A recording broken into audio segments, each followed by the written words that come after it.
Assalamualaikum warahmatullahi wabarakatuh. Waalaikumsalam warahmatullahi wabarakatuh. Alhamdulillah, alhamdulillahirobbilalamin. Assalatu wassalamu ala asyrofil anbiya'i wal mursalin wa ala alihi wa sahbihi. Segala puji syukur atas kehadiran Allah Subhanahu wa taala yang mana kita dapat berkumpul di lokal yang ini dalam keadaan yang walafiat. Selawat serta salam tak lupa kita curahkan dan kirimkan kepada Nabi yang kita hormat, yang baik terhormat, Nabi yang kita najukan yaitu Nabi Islam itu bagi syariat Nabi Muhammad Sallallahu Alaihi Wasallam. Dengan mengucapkan Allahumma shalli ala sayyidina Muhammad wa ala ali Muhammad, kembali dan doakan kebahagiaan. Kami dari kelompok 2 akan mempresentasikan materi yang berjudul teknologi masyarakat dalam studi sosial yang dapat mengambil di organisasi dan kerja akademik. Adapun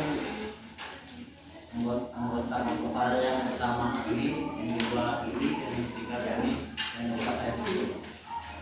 Baiklah, kita masuk yang mengenai dan materi pada saudara lagi. Oke, terima kasih kepada moderator. Di sini saya menjelaskan tentang teknologi pada zaman purba. Pada zaman ini ditandai dengan menggunakan alat-alat sederhana untuk bertahan hidup, yang dimana teknologi pada tahap ini berkembang bertahap, mulai dari penggunaan batu sebagai alat hingga penggunaan api. Langsung saja, perkembangan manusia purba ini bertahap, yaitu yang pertama ada zaman Paleolitikum, yang kedua ada zaman Mesolitikum, yang ketiga ada zaman Neolitikum, yang keempat ada zaman logam. Oke, yang pertama yaitu pada zaman Paleolitikum atau pada zaman batu tua. Pada bahasa ini masih menggunakan batu yang kasar dan masih sederhana. Terus alat-alat mereka gunakan yakni kapak genggam, alat setik, hingga alat-alat dari tulang. Teknik yang mereka gunakan dalam membuat alat dengan cara dipukul hingga putih. Oke, dan yang kedua, mereka bertahan hidup pada zaman Paleolitik ini dengan merabu dan merabu. Dan yang kedua, pada zaman Mesolitikum atau pada zaman batu tengah.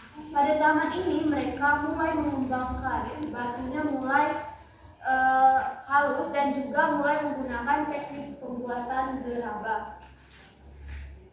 Terus yang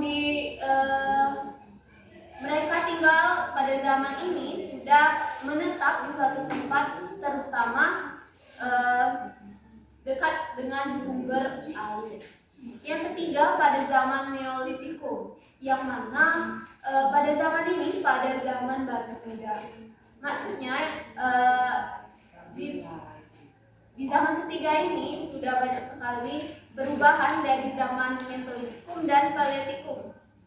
Pada zaman ini sudah ada pertanian dan peternakan, serta mereka sudah menggunakan alat sabit dan cangkul. Teknik gerabah mulai menggunakan roda putar, terus mulai hidup menetap dalam bentuk kelompok yang lebih besar, membentuk permukiman. Dan terakhir pada zaman logam. Nah, pada zaman ini menggunakan logam dalam untuk alat dan Baiklah, materi dari Anggi, katanya itu yang materi dari kedua, perkembangan teknologi di dunia yang baru. Peradaban Islam pada masa kemasannya telah memberikan kontribusi yang sangat signifikan dalam perkembangan ilmu pengetahuan teknologi. Berbagai penemuan dan inovasi yang dilakukan oleh para ilmuwan mungkin telah memberikan dampak besar bagi kemajuan peradaban manusia. Kita sebagai agama yang menunjuk tinggi tek telah mendorong umatnya untuk terus mengembangkan ilmu. Pada masa kemasannya, dunia Islam menjadi peradaban dunia, tempat berkumpulnya para ilmuwan dari berbagai sudut dunia. Adapun teknologi yang berkembang pada peradaban dunia cepat.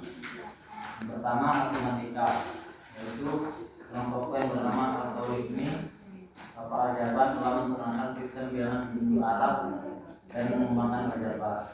Yang kedua, astronomi.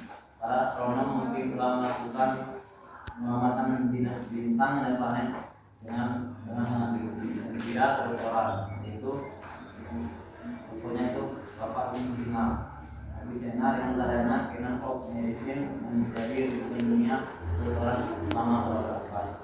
Keempat, teknik. Ilmuwan rutin telah mengembangkan berbagai teknik irigasi canggih di pertanian. Yang kelima, biologi. Itulah penyampaian materi sendiri.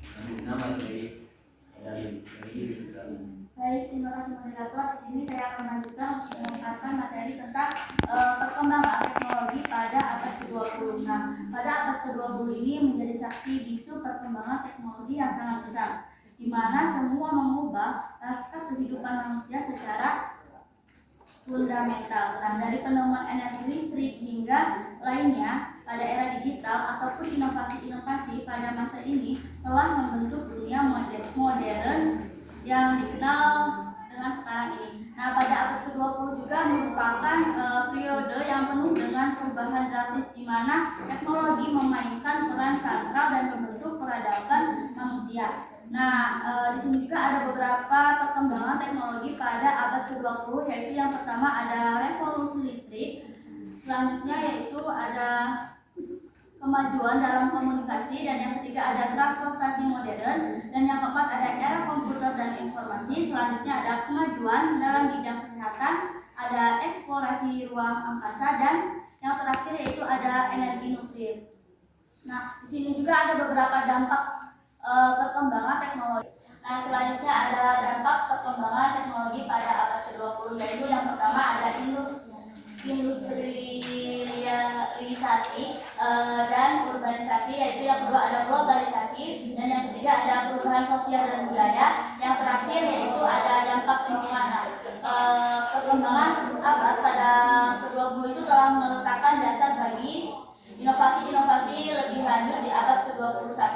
Teknologi ini juga seperti kecerdasan buatan, bioteknologi, dan energi. Mungkin itu saja yang dapat saya sampaikan. Saya kembalikan kepada moderator. Setelah penyampaian materi dari Andi, hanya Baiklah, terima kasih kepada moderator. Selanjutnya saya akan menjelaskan materi yang terakhir, yaitu dampak perkembangan teknologi pada masyarakat. Seiring berkembangnya zaman ini, teknologi membawa perubahan yang besar, dari mengubah kita cara hidup, cara kita bekerja, dan juga cara kita berinteraksi. Internet, ponsel pintar, dan juga robot-robot canggih itu semuanya membawa perubahan besar terhadap masyarakat. Tetapi perubahan-perubahan ini memiliki dua dampak, yaitu dampak positif dan dampak negatif. Dampak yang positif itu pertama komunikasi dan informasi. Kalau dulu kita kesusahan untuk berinteraksi atau mengobrol dengan kerabat kita yang jauh, tetapi sekarang dengan teknologi kita bisa mengobrol lewat HP, bisa PC, bisa teleponan, dan juga kita bisa PC berkelompok atau lebih dari 2 orang. Jadi sekeluarga besar itu bisa berkumpul berbicara bersama. Yang kedua, ekonomi dan produktivitas. Nah, kalau sekarang dengan canggihnya teknologi, itu pabrik yang besar tidak lagi menggunakan tenaga manusia, tetapi menggunakan tenaga robot. Jadi sangat membantu pekerjaan di pabrik. Dan juga kita meningkatkan produktivitas, yaitu kita sekarang kalau mau belanja tidak perlu lagi datang ke toko, tapi kita bisa memesan lewat handphone. Jadi kita tinggal pesan, nanti diantar ke rumah tanpa kita harus turun langsung ke toko atau pasar tersebut. Yang ketiga, ada pendidikan dan pembelajaran. Seperti contohnya pada saat COVID-19 dulu, kita melakukan pembelajaran daring, yaitu dengan Zoom, dengan Google Meeting. Harapan kita bisa mengumpulkan tugas lewat Google Classroom, Google Drive, atau situs-situs lainnya yang bisa kita akses dari rumah. Dan yang keempat ada kesehatan. Sekarang kita bisa berkonsultasi secara online kepada dokter tanpa kita harus ke rumah sakit tersebut.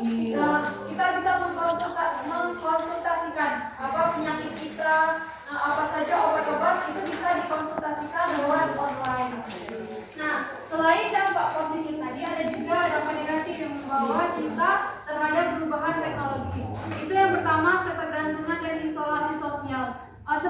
sekarang kita misalnya berkumpul bersama teman-teman, tetapi semuanya itu memegang handphone masing-masing, jadi tidak lagi mengobrol, sibuk dengan handphone masing-masing, sehingga kita tidak bersosialisasi, berinteraksi secara langsung. Walaupun kita berkumpul, tetapi fokus kita di HP masing-masing. Yang kedua, ketimbangan digital. Ketimbangan digital, seperti walaupun teknologi itu membawa perubahan besar, tapi tidak semua orang mempunyai gadget atau mempunyai handphone. Jadi ketika ada informasi terbaru, tidak semuanya mendapatkan informasi tersebut. Ada yang ketinggalan informasi yang tidak mempunyai handphone. Yang ketiga, keamanan dan privasi, karena teknologi yang semakin canggih, data-data pribadi kita itu sering dicuri orang atau akun media sosial kita itu dihack orang. Yang keempat, dampak lingkungan. Nah, dengan penggunaan elektronik ini mempunyai limbah-limbah yang besar yang bisa merusak lingkungan sekitar.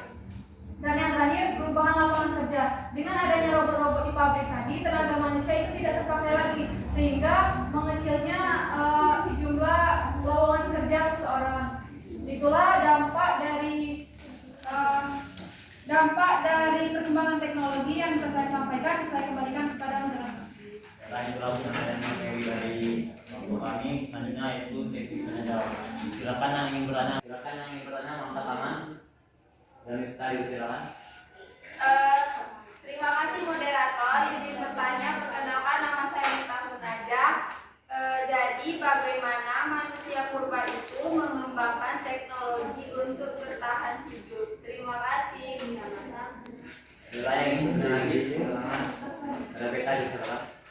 Oke, terima kasih pada moderator. Izin bertanya, apa dampak pendekatan STM terhadap pemahaman siswa tentang isu-isu sosial? Saja, saya kembali ke moderator. Ingin bertanya lagi, jangan tangan. Daripada kalian di silakan. Saya izin bertanya, bagaimana cara kita menghindari dampak negatif perkembangan teknologi masyarakat?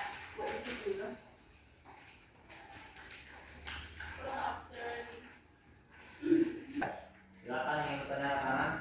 Berdiri silakan. Terima kasih. Nama saya Ferdiola. Izin bertanya kepada kelompok, bagaimana Islam mendorong pengembangan ilmu pengetahuan dan teknologi pada masa keemasan peradaban Islam. Terima kasih. Saya memberikan moderator. Ini bertanya tangan. Raisa.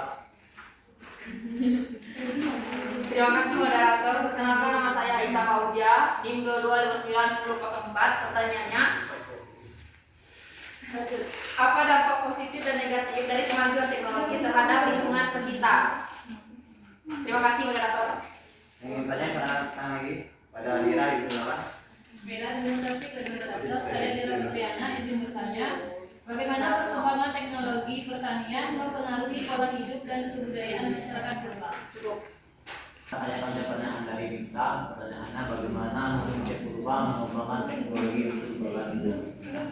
Manusia purba mengembangkan teknologi untuk bertahan hidup melalui beberapa tahap penting dalam sejarah evolusi mereka. Yang pertama, penggunaan alat bantu. Yang kedua, Assalamualaikum.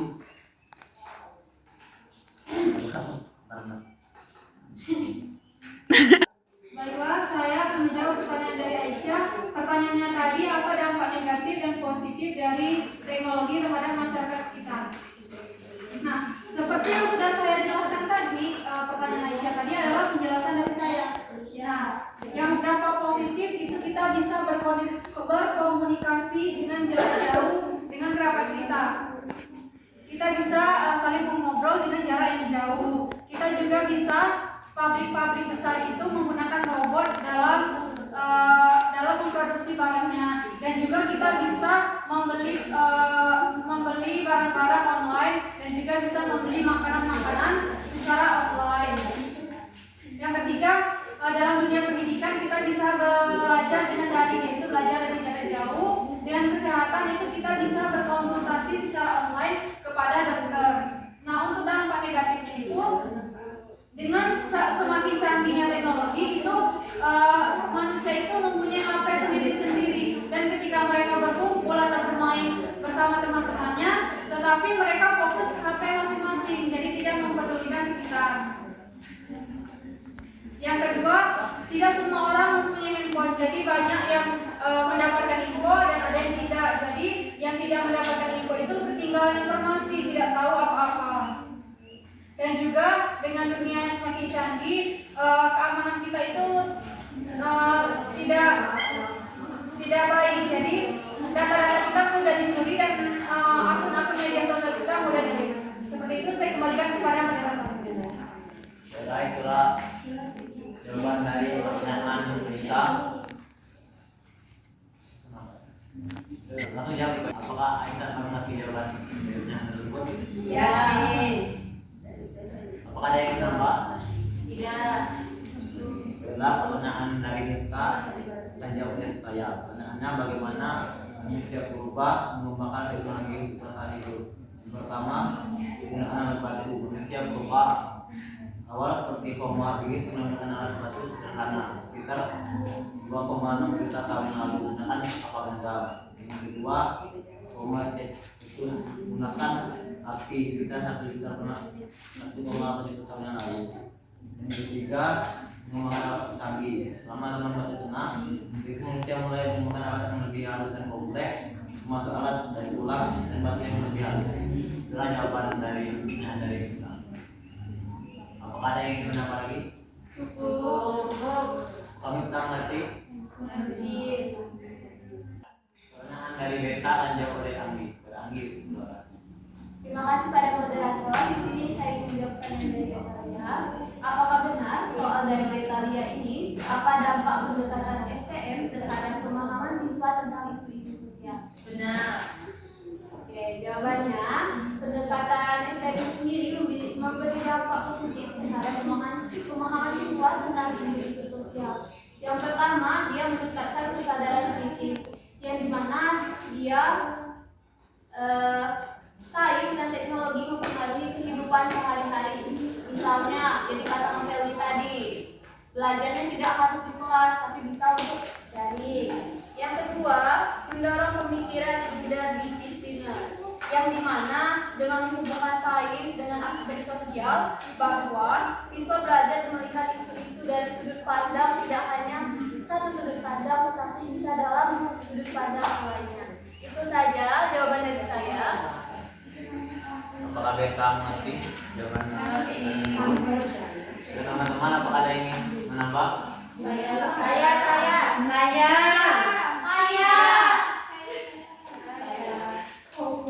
Baiklah, pertanyaan dari Daria akan dijawab oleh Badri.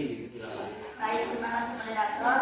Tadi pertanyaannya bagaimana cara kita menghindari dampak negatif perkembangan teknologi dalam masyarakat. Nah, di sini ada beberapa cara untuk menghindari dampak negatif perkembangan teknologi dalam masyarakat. Jadi yang pertama, menggunakan teknologi dengan bijak. Nah, menggunakan teknologi dengan bijak yaitu yang bertujuan positif, contohnya seperti memperoleh informasi, berkomunikasi dengan orang lain, dan meningkatkan produktivitas. Dan itu yang kedua, menghindari penggunaan teknologi yang berlebihan, contohnya seperti main game, terus menonton video yang berlebihan. Nah, yang kedua yaitu ada meningkatkan kesadaran tentang dampak negatif seperti kecanduan teknologi dan penyebaran informasi yang palsu. Mungkin itu saja yang dapat saya jawab. Kembalikan pada moderator. Apakah Daria telah mengerti? Apakah ada teman-teman yang ingin menambah? Pertanyaan dari Mira akan dijawab oleh Badri. Silakan.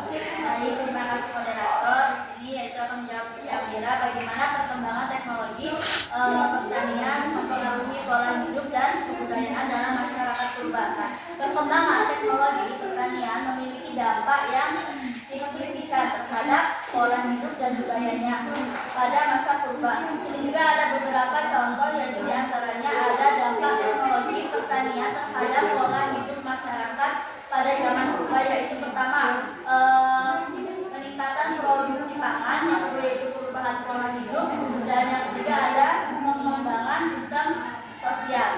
Selanjutnya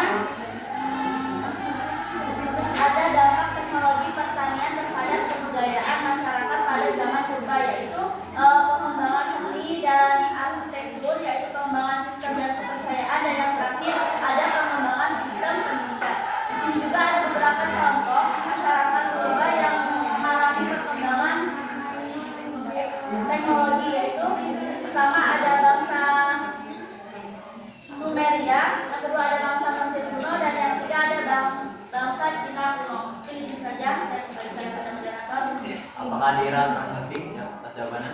Iya. Apakah teman-teman ada yang nambah? Pernah Anda di Tebi kan jawab oleh Andi. Andi Terima silakan. kasih pada moderator. Di sini pertanyaan dari Febri, bagaimana Islam mendorong perkembangan ilmu pengetahuan dan teknologi pada masa keemasan? Puncak kemasan Islam pada masa pimpinan Khalifah Harun al-Rashid pada abad 386 sampai 809 Masehi atau sering dikatakan the Golden Age of Islam. Faktor yang mempengaruhinya yaitu kemajuan ilmu pengetahuan dan teknologi. Terus perhatian besar pemerintah terhadap iptek dan pembangunan perpustakaan dan pusat sains. Itu saja ini. Apakah Devi mengerti? Ya. Apakah ada yang ingin nambah? Itulah nanti kelompok kami hari ini. Jika terdapat kesalahan, saya mohon maaf. Pada Allah saya mengampuni diri. Wassalamualaikum warahmatullahi wabarakatuh.